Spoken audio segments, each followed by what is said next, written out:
और अब आपको सीधे लिए चलते हैं TV9 भारतवर्ष के सत्ता सम्मेलन में, जहां तेलंगाना के मुख्यमंत्री रेवंत रेड्डी पहुंच चुके हैं।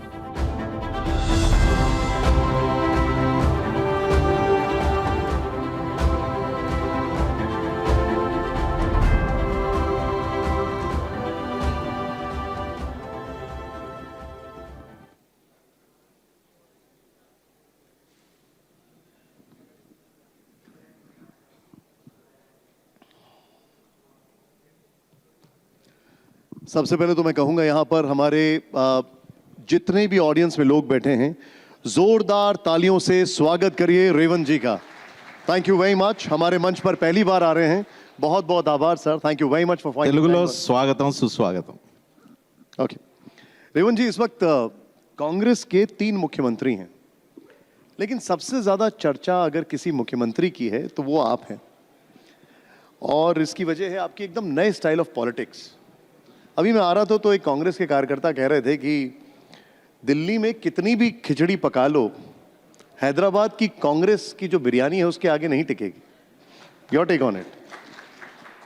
चतुर्वेदी जी, मैं नेता का नेता नहीं हूँ, मैं कार्यकर्ता का मित्र हूँ।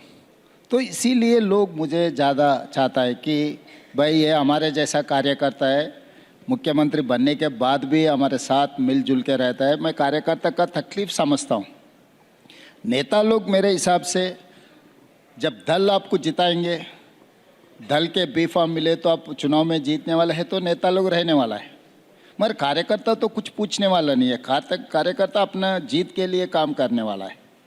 इसीलिए मैं हमेशा कार्यकर्ता के जो सोचता है, कार्यकर्ता का जो उम्मीद है, वो उम्मीद को आगे ले जाने के लिए कोशिश करता हूँ। इसीलिए बहुत सारे कार्यकर्ता मुझे पसंद करता है, उतने ही और उससे ज़्यादा नेता लोग तो कैसे भी, अब जब चुनाव में अब जिताना है तो नेता लोग आपके साथ रहने वाला है।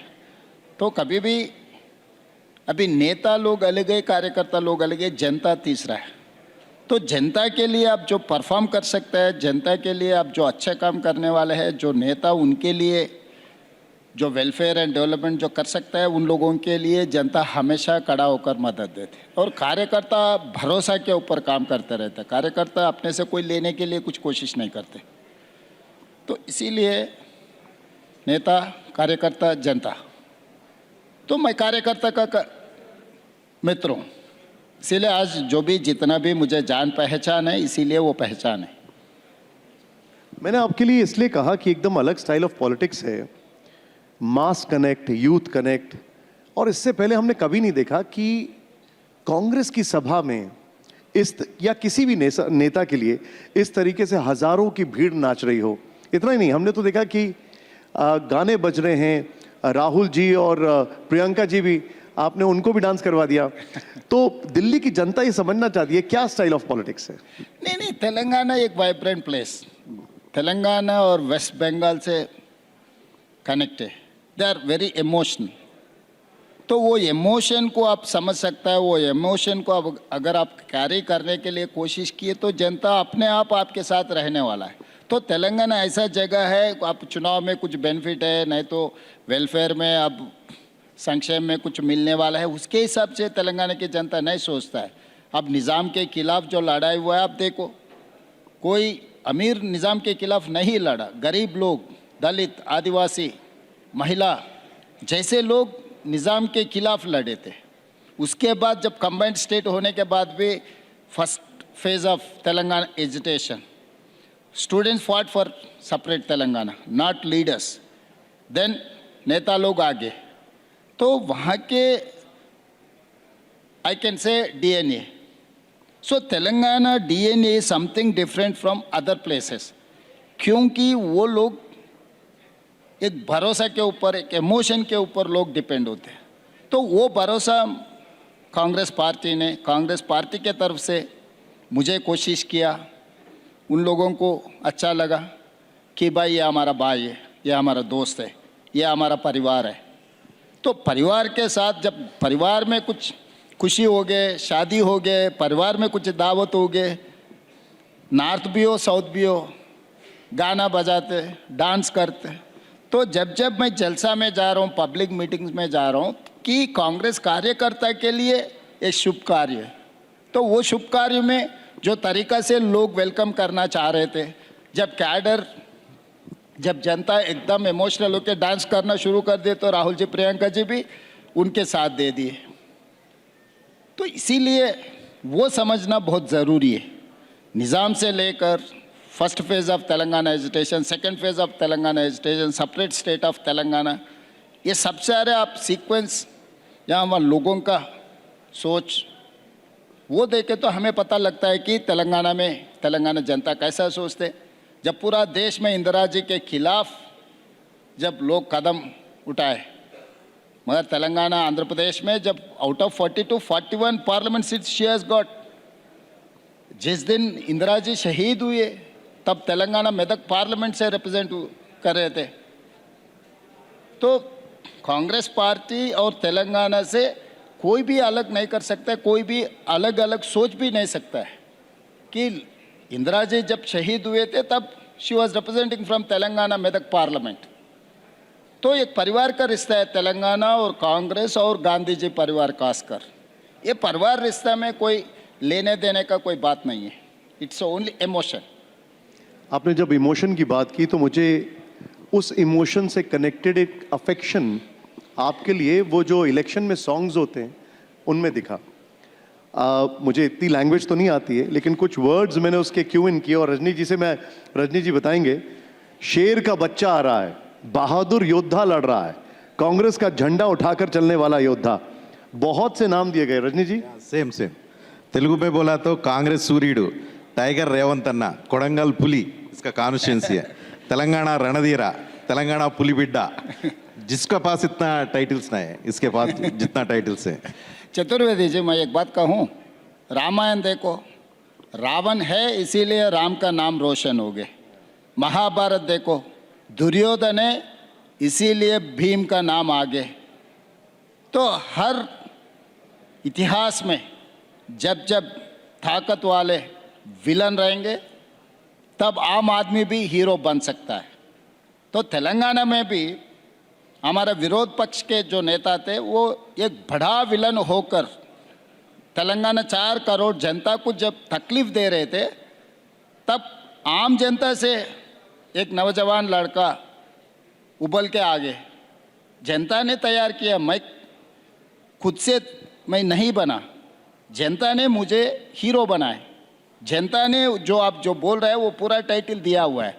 तो कभी भी इतिहास से लेकर आज तक, अब कभी भी इतिहास देखो, जो बड़ा वाला ताकत वाला सबसे बड़ा विलन कोई भी पिक्चर भी देखो, खलनायक से लेकर और कोई भी पिक्चर देखो आप, तो विलन के ऊपर डिपेंड होने वाला है हीरो का नाम। जब अपना स्टोरी में विलन ही नहीं है तो हम हीरो बनेंगे कैसे? लेकिन तेलंगाना हीरो अभी तेलंगाना का बाउंड्री में रहेगा, तेलंगाना से बाहर आके हीरोइज्म दिखाएगा। नहीं भाई, अभी कुछ नहीं, अभी 8 साल अभी चलाने का है। 2034 तक तेलंगाना में ही 4 करोड़ जनता के लिए बहुत कुछ करना है। 2034 के बाद जो पार्टी जिम्मेदारी देंगे तब सोचेंगे कहाँ जाना, कैसे जाना, क्या करना, क्या नहीं करना, पार्टी तय करने वाला है। अभी इस वक्त सबसे अहम मुद्दा जो चल रहा है और मैं रजनी जी को भी इन्वॉल्व करना चाहूँगा, वो है डीलिमिटेशन, परिसीमन। और इसको लेकर सरकार बिल लाने पर भी विचार कर रही है। आपका टेक इस पर? मोदी जी का जो 3D पॉलिसी है, ये 3D पॉलिसी के खिलाफ दक्षिण भारत को इकट्ठा करने का ज़रूरत है। Delimitation, devolution, discrimination, Modi 3D के हिसाब से सरकार चलाने के लिए कोशिश कर रहा है। तो मोदी जी के खिलाफ हम, ये 3D के खिलाफ हम लड़ना चाह रहा है।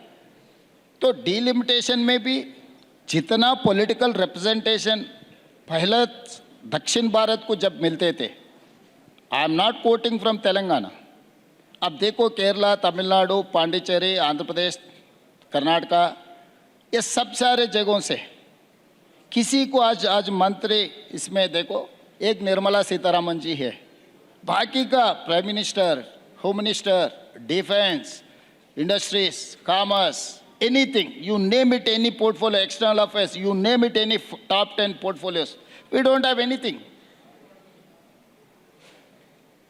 ये पॉलिटिकल रिप्रेजेंटेशन में इतना साउथ के लिए नुकसान हो जा रहा है। ये एक हमारा नेता थे Venkaiah Naidu ji, vice president of India, उनको जब मौका मिला था प्रेसिडेंट ऑफ इंडिया बनने के लिए, घर खाली करवा दे के उनको हैदराबाद भेज दिए। तो हमारा जान पहचान कुछ नहीं है दिल्ली में, नॉर्थ में। तो मोदी जी आने के बाद पॉलिटिकल डिस्क्रिमिनेशन बहुत ज़्यादा हो गया। जब इंदिरा जी से लेकर जो ताकत वाले प्राइम मिनिस्टर थे, हर बार नॉर्थ से अगर कोई प्राइम मिनिस्टर बने तो दक्षिण को हम राष्ट्रपति दे रहे थे। लेकिन रेवंत जी, गृह मंत्री जी ने कई बार यह भरोसा दिलाया है कि, और उन्होंने कई बार कहा भी है कि किसी के साथ कोई नाइंसाफी नहीं होगी, किसी भी दक्षिण भारतीय राज्य के साथ कोई नाइंसाफी नहीं होगी। तो प्रॉब्लम क्या है, आपकी नाराजगी क्या है?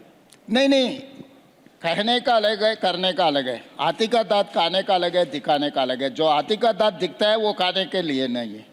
तो ऐसे ही बीजेपी और गृह मंत्री जी जो कह रहा है, कहने के लिए अच्छा है, मीठे मीठे बात बोलने में, सुनने में भी ठीक लगता है, मगर वो गृह मंत्री क्यों साउथ को नहीं दिए? क्यों कर्नाटक से उन्हीं का पार्टी का है, तेलंगाना से 8 लोग एमपी को दिए हम लोग, केरला से भी एक एमपी जीत गए उन लोगों का, पुदुचेरी में उनका ही सरकार है, आंध्र प्रदेश में एनडीए सरकार है, वहाँ से भी एमपी जीत के आ गए।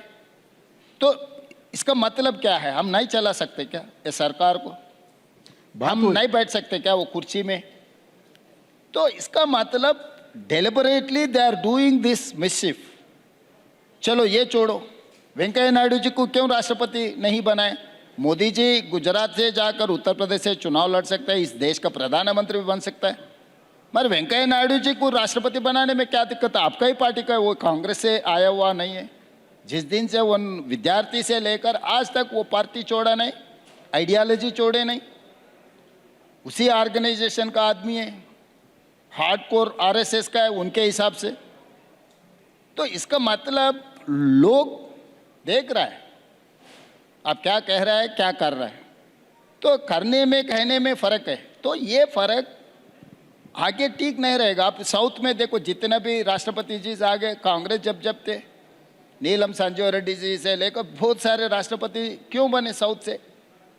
कि जब इंदिरा जी से लेकर वो नेहरू जी तक जो जो कांग्रेस पार्टी के प्रधानमंत्री थे, तब they wanted to balance, they wanted to give that impression India is one, India is united. तो वो सिस्टम में जब के दिल्ली में कांग्रेस सरकार थे, तब गृह मंत्री तेलंगाना से, नहीं तो आंध्र प्रदेश से, नहीं तो दक्षिण भारत से होते थे। दक्षिण भारत से प्रधानमंत्री बनाए, राष्ट्रपति बनाए, स्पीकर बनाए दक्षिण भारत से, जेएमसी बालयोगी से लेकर। तो अभी कहाँ है वो सांप्रदाय? कहाँ मिला हमारा हिस्सा 12 साल में? 12 साल में हमारे पहचान कहाँ है? तो ये political discrimination with in the BJP, I am not, बाहर लोगों को बनाने के लिए मैं ये नहीं कह रहा हूँ, किसी एनजीओ को ले आके कुर्सी में बिठाओ बोल के मैं नहीं बोल रहा हूँ। आपके खुद के नेता के ऊपर आपको भरोसा नहीं है।